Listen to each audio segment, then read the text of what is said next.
আপনি যদি আমি কি বলছি এই কথাগুলি শোনার জন্য ক্লিক করে থাকেন, তাহলে কথাগুলি ১ম থেকে শেষ পর্যন্ত শুনুন। এই কথাগুলি আপনার মন এবং জীবন পাল্টে দিতে পারে। আমরা ছোটকাল থেকে শুনে আসছি সবাই, আমরা সকল মানুষ জানি যে ভাগ্যে যা আছে তা ভালোই আছে। যা ঘটবে ভালোর জন্যই ঘটবে। আমরা জানি আল্লাহ তাআলা কুরআনে বলেছেন, তাওয়াক্কালতু আলাল্লাহ। আল্লাহর উপর ভরসাকারীর জন্য আল্লাহ যথেষ্ট। ইংরেজিতে আমরা বলি everything happened on good reason, যে যাই ঘটবে ভালোর জন্য ঘটবে। আমরা মানুষেরা সবসময় ভয়, হতাশা, কষ্ট, নিরাশা এগুলির মাঝে বাস করি। এক অনিশ্চয়তা আমাদের চতুর্দিকে ঘেরা থাকে। কিন্তু মন নিশ্চয়তা চায়। মন নিশ্চয়তা চায়। আর কেমন নিশ্চয়তার প্রয়োজন? কাল কি হবে সেটা তার জানতে হবে। তার যতটুকু জ্ঞান আছে, এতটুকু জ্ঞানের ভিতর দিয়েই সে চলাফেরা করবে। তাকে সমস্ত ইনফরমেশন দিতে হবে। সে কি খাবে, সে কিভাবে চলবে। আমরা আমাদের ইন্দ্রিয় দ্বারা মনকে যে ইনফরমেশন গুলি দিয়েছি, সে যতটুকু জেনেছে এর বাইরে সে কখনোই যেতে চাইবে না। কিন্তু জীবন হচ্ছে এক প্রবাহিত ধারা। রাতের পর দিন আসে, দিনের পর রাত আসে, সুখের পর দুঃখ আসে, দুঃখের পর সুখ আসে। কিন্তু মনের কাজ হচ্ছে সে সুখ নিবে, দুঃখ নিতে চাইবে না। সে হাসি নেবে, কান্না নিতে চাইবে না। তার জন্য সব ভালো কিছু বরাদ্দ থাকতে হবে। আর এইজন্য আমাদের প্রত্যেকটা মানুষকে মন এক ফাঁদে ফেলে আমাদেরকে কষ্টে ফেলে দেয়। এই কষ্টের কারণ কিন্তু আমরা নিজেরাই। আমরা যদি লক্ষ্য করি তাহলে দেখব মন আমাদের সাথে কিভাবে প্রতারণা করছে। যে সে বলছে যে, "ওকে আমি অনেক ভালোবাসি।" এখন এই ভালোবাসার জন্য সে তার উপর নির্ভর করেছে। এখন এই ভালোবাসা মানে পৃথিবীর যে ভালোবাসা এটাকে বলা হয় মোহ। একদিন দেখা যাবে আজ না হয়তো কাল ওই যে আপনি যাকে ভালোবেসেছেন, আমি যাকে ভালোবেসেছি সে আমাদেরকে কষ্ট দেবে। তখনই মন বুঝে নিবে যে আমার জীবন শেষ। আমি ডিপ্রেশনে চলে গেছি। আমি তার জন্য এত কিছু করেছি। এটার জন্য আজ আমার এই অবস্থা। আপনাকে আমাকে বোঝানো শুরু করবে।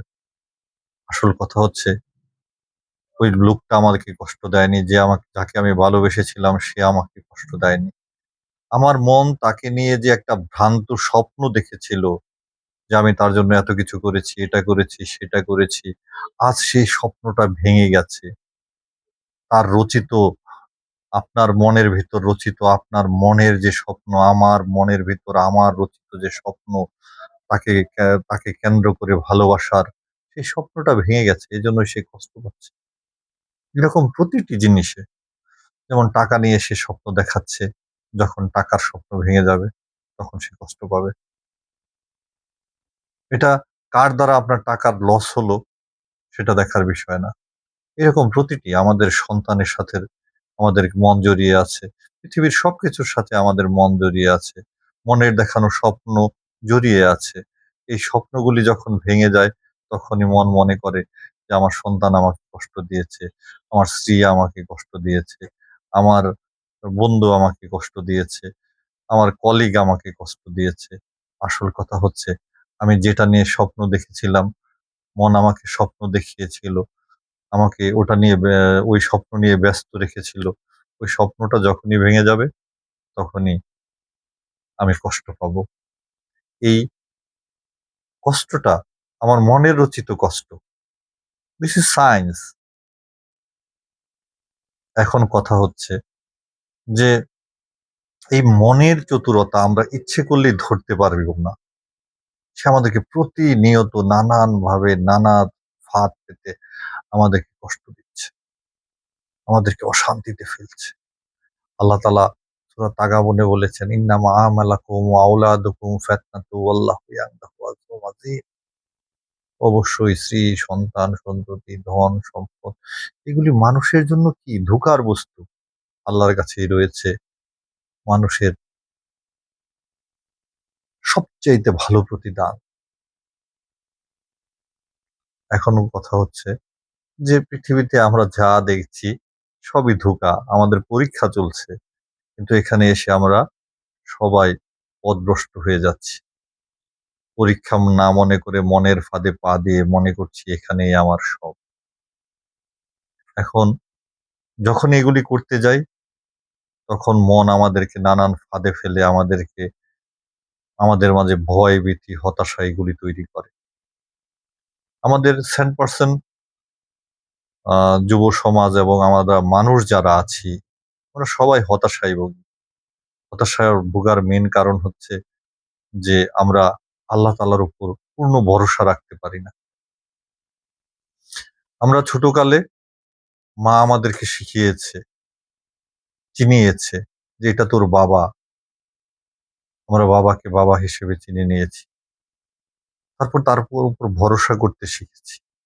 বাবা আমাকে খাবার এনে দিবে, খেলনা এনে দিবে, বাবা আমার স্কুলের ফি দিবে, বাবা আমাকে আমার এস্টাবলিশড করে দেবে, বাবা আমার আপদে বিপদে পাশে থাকবে। বাবার দিকে একটা পূর্ণ ভরসা ছিল আমাদের। মার দিকে একটা পূর্ণ ভরসা ছিল আমাদের। কিন্তু আমরা যতই বলছি তাওয়াক্কালতু আলাল্লাহ, আল্লাহর উপর ভরসা রাখতে। এই কিন্তু আমার মার উপর যতটুকু ভরসা, আমার বাবার উপর যতটুকু ভরসা ছিল আমার, আমি আসলে আল্লাহর উপর এতটা ভরসা করতে পারছি না। সেটা 100% লাখে ২-১ জন মানুষ হয়তো এই ভরসাটা করতে পারছে। আমরা যারা বড়, বড় আলেম, মুফতি, মাওলানা, ডাক্তার, ইঞ্জিনিয়ার, ব্যারিস্টার আ যে আমরা সমাজের সবচাইতে বড়, বড় ও উম পদাধিকারী।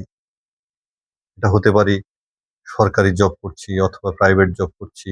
নিজের পার্সোনালিটি তৈরি করেছি। নিজে একটা কেরিয়ার বিল্ড আপ করে নিয়েছি। নিজের গোল অ্যাচিভমেন্ট হয়ে গেছে বলে ভাবছি। একবার ভেবে দেখুন তো, আমরা কি কেউ সুখে আছি? শান্তিতে আছি? শান্তিতে নেই। একই সিস্টেম সবার মাঝে চলছে। সকালে ওঠো, নাস্তা করো, অফিসে যাও, সারাদিনের ব্যস্ততা, রাতে এসে অনেক সময় সন্তান-সন্ততি, স্ত্রীকে সময় দিতে পারছি অথবা স্বামীকে সময় দিতে পারছি। তারপর আবার ঘুমাও, আবার ওঠো। Life is one kind of race. জীবন এক প্রতিযোগিতা হয়ে গেছে।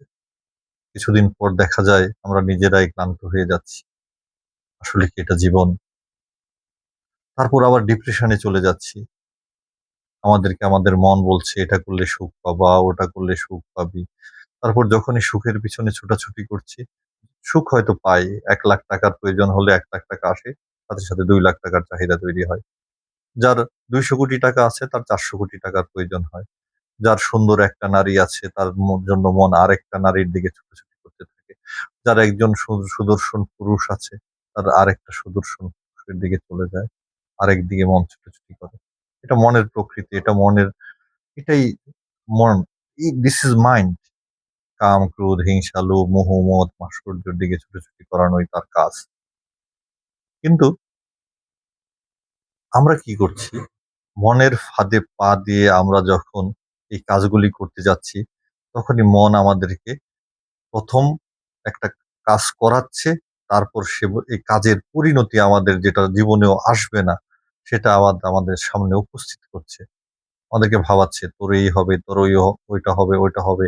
নেগেটিভ থিংকিং আমাদের মাঝে সৃষ্টি করছে। এই থিংকিং করতে, করতে নেগেটিভ থিংকিং আমাদের মাঝে যখন আসে, তখন আমরা কি করি? আ থিংকিং করতে, করতে ওভার থিংকিং করি। ওভার থিংকিং করতে, করতে তারপর আমরা ডিপ্রেশন এ চলে যাই। তারপর এমনও সময় হয় যে আমরা অনেকে ইয়ং জেনারেশন এর অনেকে আছেন বা আমি অনেক মানুষকে দেখেছি যে আত্মহত্যাও করে ফেলে। এটা কার? মনেরই কাজ। এখন কষ্ট আসবে, দুঃখ আসবে, মন হয়তো আমাদেরকে দিয়ে একটা পাপ কাজ, খারাপ কাজ করিয়ে ফেলবে। আমাদের আল্লাহর কাছে আত্মসমর্পণ করতে হবে। আল্লাহর কাছে নিজেকে সোপর্দ করতে হবে। ভাই, জীবন এইরকম না যে আমি আজকে একটা ভালো জব পেলাম না, আ এজন্য আমার হতাশা চলে আসতে পারে। আমার একটা সাকসেস আসলো না, এজন্য আমি হতাশা হয়ে যেতে পারি। হতাশা হওয়ার কিছুই নেই। জীবন একটা কাজ আমি করতে পারলাম না। এখন আমার ডিপ্রেশনে চলে যেতে হবে। এটার নাম জীবন না। জীবন হচ্ছে এক প্রবাহিত ধারা। রাত আসবে, দিন আসবে, জীবনে সুখ আসবে, দুঃখ আসবে। প্রকৃতির দিকে আমরা যখন তাকাই, একই সিস্টেম দেখতে পারি। যে উম রাত আসছে, দিন আসছে, দিন আসছে, রাত আসছে। আ প্রকৃতির দিকে তাকালে আমরা দেখি যে চৈত্র মাসে সমস্ত জমির বুক ফেটে চৌচির হয়ে যায়। বৃষ্টি কিন্তু সময় মতো আসে। ফাগুনে সমস্ত গাছের পাতাগুলি ঝরে যায়। একটি গাছের পাতাও গাছে অবশিষ্ট থাকে না। তারপর আবার গাছে পাতা এসে ফুল ফল এসে পরিপূর্ণ হয়ে যায়। যে আমরাও প্রকৃতিরই অংশ। আমরা প্রকৃতির বাইরের কোনো অংশ নই।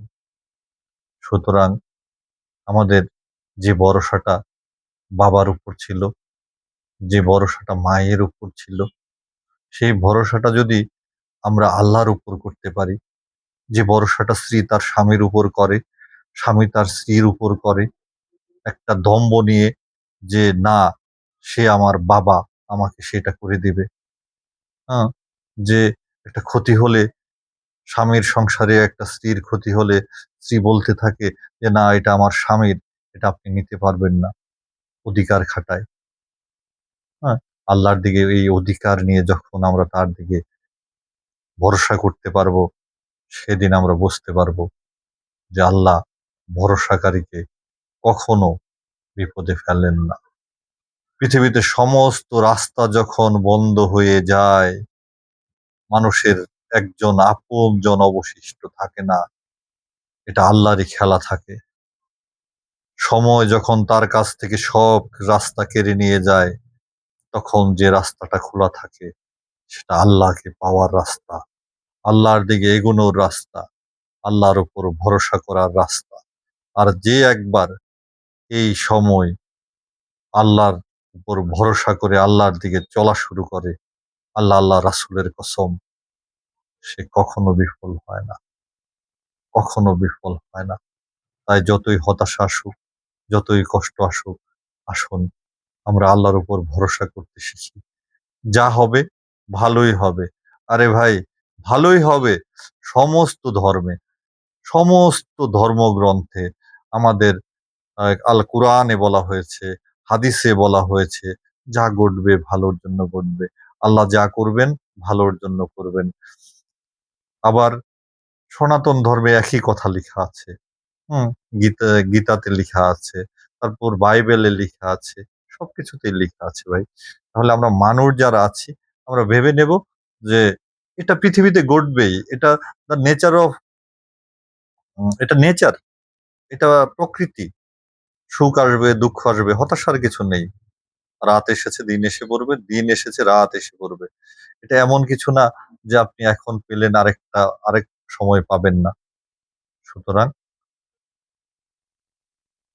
আমরা যদি আল্লাহর উপর ভরসা করি, আল্লাহ রাসূলের কসম, কুরআনের কসম, আমি কখনোই আল্লাহর কাছ থেকে খালি হাতে ফিরবো না। আমরা যদি ভাবি যে আমরা আল্লাহর উপর ভরসা না করলেও তিনি আমাদেরকে পরিচালিত করছেন। আর ভরসা করলে যখন আমরা বুঝতে পারবো প্রত্যেকটা পদে, পদে যে উনিই আমাদেরকে সাহায্য করছেন, তখন এই চলার মাঝে ভরসার মাঝে একটা দম আসবে। চলতে ভালো লাগবে। তাই আসুন আমরা আল্লাহর উপর ভরসা করতে শিখি। পাপ কাজ থেকে বিরত থাকি এবং নিজের নফসানি খায়েশাত, মনের খারাপ কাজগুলির থেকে নিজেকে রক্ষা করে নিজের চরিত্র গঠন করি। কা কাজ ভাই করতেই হবে। সেটা খারাপ কাজ না করে তাহলে চলুন ভালো কাজ করি। এই পৃথিবীতে আমরা আল্লাহর জন্য এসেছি। তাই চলুন আমরা আল্লাহকে ভালোবাসি, আল্লাহর উপর ভরসা করি। আমরা আল্লাহর হয়ে যাই। আল্লাহর আশেক হয়ে দেখুন যে আল্লাহকে পাওয়ার মাঝে কত মজা।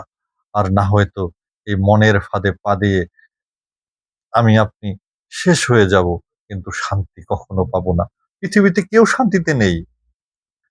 যে না খেয়ে থাকে সেও শান্তিতে নেই, যে হাজার হাজার কোটি টাকার মালিক সেও শান্তিতে নেই। দিন শেষে সবাই এক অশান্ত মন নিয়ে ঘোরাফেরা করছে। তাই শান্তি পেতে হলে আল্লাহর উপর ভরসা করতেই হবে এবং আল্লাহকে চিনতেই হবে, আল্লাহকে জানতেই হবে। তাই আবার কথা হবে। আজকে এই পর্যন্তই। আসসালামু আলাইকুম।